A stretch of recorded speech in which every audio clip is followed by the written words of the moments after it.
In this world, not all messages are meant to be sent, and some replies are not meant to be opened. Tessy had just returned home after graduating, no job yet, just resting in and taking her time to rewind after the whole stress of school. She made a quiet return to her family compound in Anambra. She was the only child, and her parents were away for a burial, so she had the house to herself, and that's where it all started. Tessy loved silence.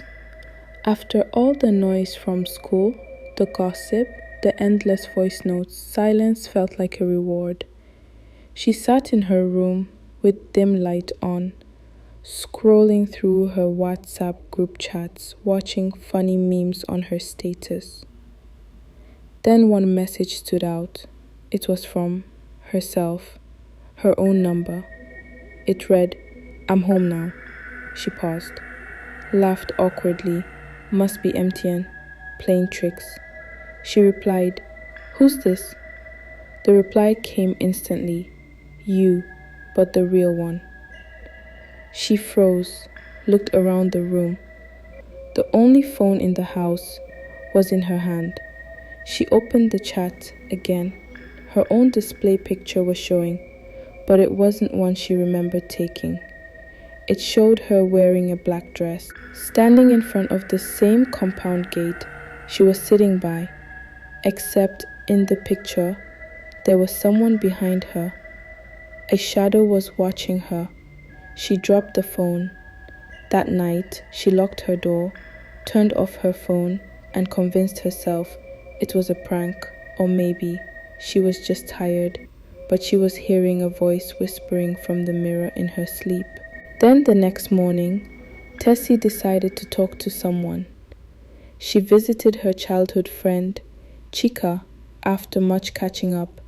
Tessy showed her the messages, and Chika burst out into laughter at first, not until Tessy typed something, and the other Tessy replied first and said exactly what Chika was about to say. Immediately, Chika dropped the phone and said, "Whoever that is, they're not joking." That night, the phone beeped again, but this time, it was a voice note from her own number. She played it. "I missed this bed. You've kept it warm." She stood up from the bed and screamed, scared. Her neighbors came running and asked what was wrong. So she narrated everything to them, and they took the phone and checked everything. But no one was around, no second phone, and no sign of hacking.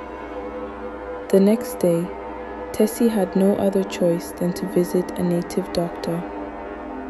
When she got there, the native doctor refused to touch the phone. Neither did he even look her in the eye. The only thing he said to her was, "There are two of you now, but only one is meant to stay." That night, the mirror didn't show her reflection. It showed someone who looked like her, but was smiling. And Tessy wasn't smiling.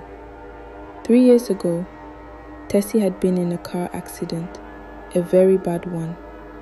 Her parents never told her the full truth about what happened after she woke up from the accident. But that night, the messages did. "You died for 4 minutes."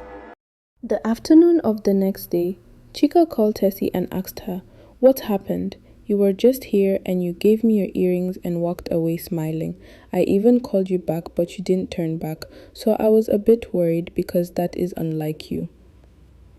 Immediately, Tessy froze and gave out a reply to Chika. "I was home. I never left the house."